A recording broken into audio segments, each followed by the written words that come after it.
Again, science disproving religion, this is the false assertion that's based on the view that scientific conclusions are absolute and certain, conflates these types of naturalism. So, just to give you a live example. We have this fear in us that we have to sometimes try and make the Quran fit scientific conclusions which are accepted by everyone. We have this fear. But the problem is, what we are basically doing is this. We are taking the authority of science and we are misunderstanding what it can actually achieve. There may be a scientific consensus which is held by every single physicist in the world which contradicts the Quran. We don't say, therefore we give up the science and therefore the Quran is right, or nor do we say the Quran is right and we reject the science. We do what the academic person would do. We say sciences work based on the assumption of methodological naturalism. You have the problem of induction, you have underdetermination, you have other problems in the philosophy of science. Also, we have the Quran which we believe to be true for X, Y, Z reasons. If there's a contradiction between the two, we still retain our belief, but we accept this as a working model. A very good example is this.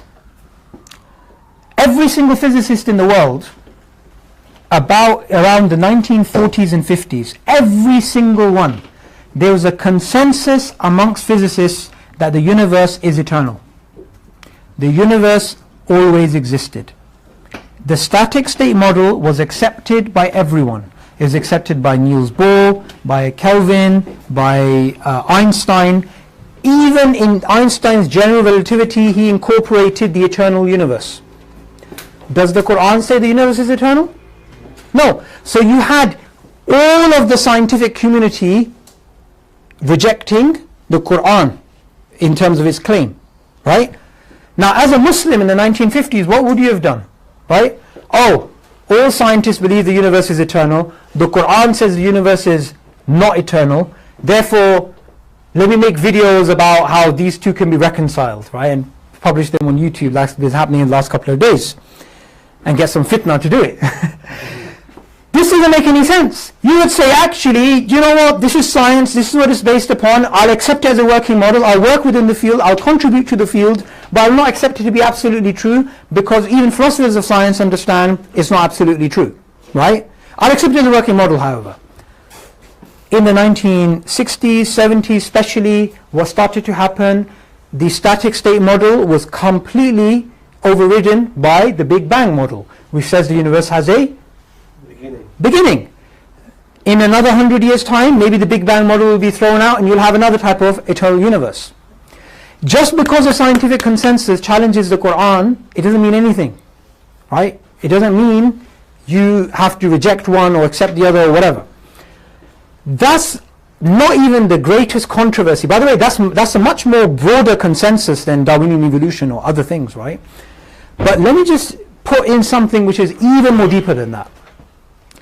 1940s, there was a consensus amongst physicists and astronomers that the sun is stationary at the center of the solar system and the earth goes around the sun. The sun is stationary, does not move. The Quran says the sun has an orbit. So now you have not even a contradiction between science, you have a contradiction between an observation, which is the sun being stationary, and the Quran. A complete contradiction. Again, we don't believe science is the only root of knowledge. We believe testimony is the root of knowledge. We believe induction, deduction, mathematics, so on and so forth. So what would you have done if you were there in the 1940s and all the physicists said the universe has the sun is stationary at the center of the solar system? Well, there is one interpretation you could have gone back and looked at, which is the interpretation about the multi-layered and the multi-leveled approach, which is this classical one, which is maybe this was describing the way that the Arabs saw the world rather than the way that the world, I'll do your question after this inshallah, rather than the way the actual world is. You could do that. But let's just say you didn't know that, and you just believe the Quran said the sun has an orbit, and science said the sun doesn't have a orbit. You just say, okay, maybe something new can come in the future, right? Maybe our interpretation is wrong. Maybe the way we're looking at the data is wrong, even though it's right in front of us. In the 1940s onwards, we discovered, using the Hubble telescope, that the universe is much bigger than we thought, and the sun has a orbit around the Milky Way galaxy, which is approximately 200 million years it takes, right? So the sun does have an orbit. Now we could say, hey, scientific miracle. But let's not do that, yeah? What we need to understand is, if there's a contradiction between science and there's a contradiction between the Quran, we don't need to freak out. We don't need to try and justify, oh, you know, maybe it fits. Because science can contradict the Quran, and science can contradict other science. And science today can contradict the science of the future and the science of the past. And we've got live examples of that. What we need to do is take a step back and look at the epistemic roots of knowledge and understand the weight of each one. I'm going to do your question in Q&A because I'm going to wrap up, yeah? It's actually not a question, it's sure. more like, couldn't you answer in this way as in it's a problem of empiricism? Like, you said it was an observation, right? Yep. As in observing the sun being stationary. And you observe via your senses and the material that you have. Can't your materials and your senses let you down as well? Yes, we could do that in Q&A. Okay. But that's one route you could actually take it down. Science disproves religion. It disproves religion. You have all of these scientific things that are happening, all of these conclusions and the things that we consider fact, and your revelation, whether it's the Bible, whether it's the Quran, whether it's your prophetic traditions, whether it's your scriptures, they are saying some things that are not really scientific. So what do you do as someone who believes in a religious worldview? Now when it comes from the Muslim point of view, what do you do? Say for example, I was born in the 19th century, and there was the scientific fact at that time that the universe had no beginning. So say I'm a scientist and I adopt that. Yes, universe has no beginning. I'm a Muslim in the 19th century, universe has no beginning. Then I go read my scripture, my Quran, universe has a beginning. What do I do? What do I do?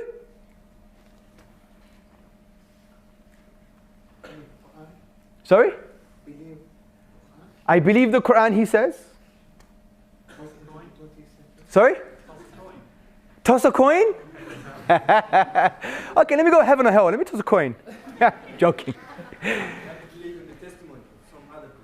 You have to believe in the testimony of some people, right? Well, that's a very good point. He's been listening. See, from my point of view, you could do both. Let me tell you what I mean by both. I'll be very careful here. You can, as a scientist, accept the fact, given what we discussed about the philosophy of science, doesn't lead to absolute certainty, can change, can have future observations that contradict previous conclusions. You can accept as a limited human endeavor that produces limited conclusions that are not absolutely true. And you can accept it practically as a scientist, that based on our human limited knowledge, that this is what we've concluded, but it's not true that I have to enter it into my creed or my philosophical worldview, but it's true from the point of view that it's just practical.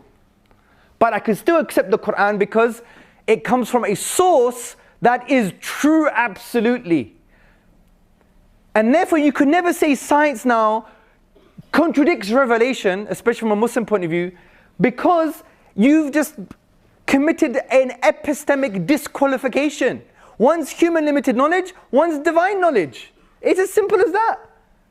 And you can't even compare the both, because one is, for example, one understands the picture, the other just observes the pixel. It's not a problem. You could respect both, and you could adopt both, one practically and understand it's limited and this is a human endeavor and we're just doing it practically, and you keep with the divine revelation because you know it's from the divine. Now that's a different discussion obviously. How do you know it's from the divine, Hamza? Different lecture, maybe next year. But the point is, don't commit this epistemic disqualification by saying, here's some scientific truth that we know that may change, and if now, since we've learned some things about the philosophy of science, it may not be absolute, and it seems to contradict religious discourse, the Quran for example, and we can't reconcile it at all, right? That's another assumption. Assuming that you can't reconcile it, what do? Well, you accept both, one practically, and one you accept philosophically and in your creed, and you know it's absolute. The other, it's such a pixelated understanding of the world. Allah, God has the picture, we've just got a pixel. And that's just life. And that's the history of science for you, really. Now, let me give you a case study. Darwinian mechanism, because for some reason, and I don't really get this, for some reason Muslims, even Christians, our beloved brothers and sisters in the Christian tradition and other religions and people who believe in God, and even people who are just in the middle, right? And people on the fence, they're skeptics, they don't know what's going on. They think Darwinism is a problem for religious discourse. It's not.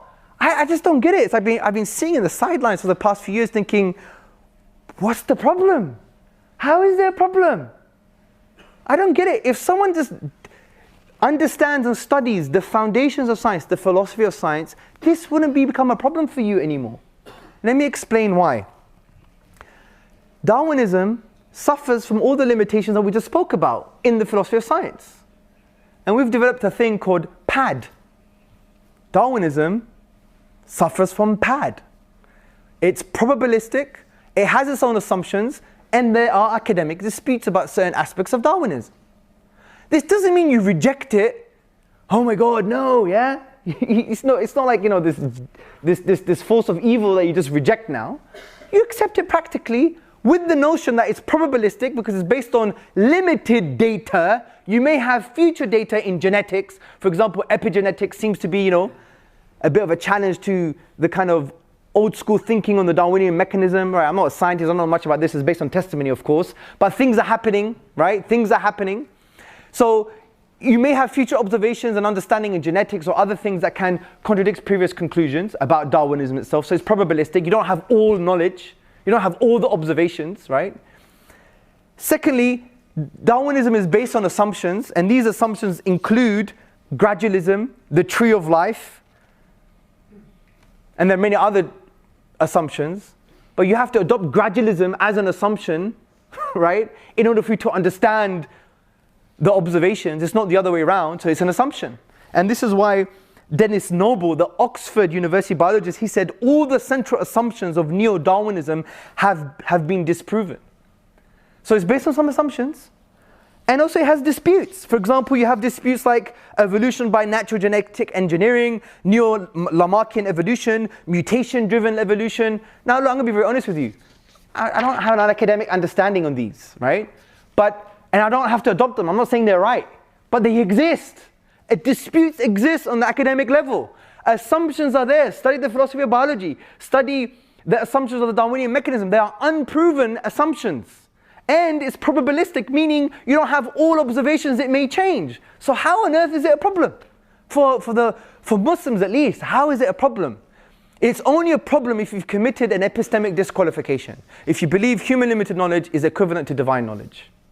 And that has happened only because we have an inferiority complex and because we don't know who our creator is. Because if we believe in God's names and attributes, He's Al-Hakim, He is the wise. He has the totality of wisdom. He's Al-Alim, He's the knowing, He has the totality of knowledge. If you believe He's the wise and all the knowing and He has the picture, we just have a pixel, this would never have been a problem. And we'll just continue the science and love to do science and accept it practically. You could study the Darwinian mechanism as a Muslim and learn how to deal with antibiotics and learn about bacteria and save the world. And like many Muslims do, because the Quran gives us a spiritual driving principle, value, which says if you save one life, it's like saving the whole of humanity. There you go. What are you going to do? Start walking out of your Darwinism lectures? Come on, man. Do you see my point? It's not a problem. And if it's irreconcilable with orthodoxy, then so be it. Science is beautiful, it's supposed to change.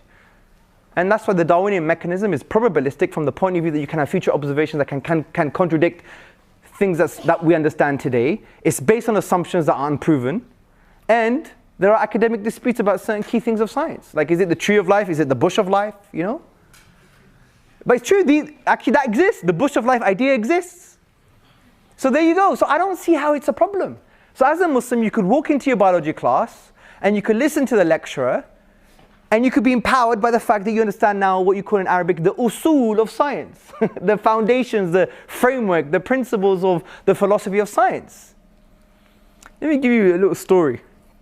A few years ago, they discovered the Higgs boson. Who knows who the Higgs boson is? Okay, some of you. Now the Higgs boson, right, was a particle they found. They observed this particle. Now, originally they said, look, in the early stages of the universe, particles had no mass, but the Higgs field was switched on. Someone switched it on, don't know who. Well, we know who, but just play with the idea for a while just to get you excited, yeah? Someone switched the Higgs field on, and the Higgs field gave particles mass apart from the photon, right? So it gave particles mass. Now they found the particle that made up the Higgs field. And popular magazines, YouTube, Google, even some atheists, frankly, let me just be honest. You know, the ones who don't know much about science, especially the philosophy of science. And they read popular magazines and popular books and think they know it all, right? Some of them, yeah? Those types, they were like, oh, they found the God particle. That's what they called it, the God particle.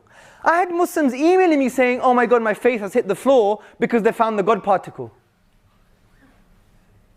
It had really nothing to do with God. It wasn't even about the beginning of the universe. It was after the beginning of the universe. It was the how. You know, this happened because God, that's a manifestation of God's will. The reason they called it the God particle is because it was lazy journalism, guys. It was so hard to find, they called it the goddamn particle. And they just removed the word damn.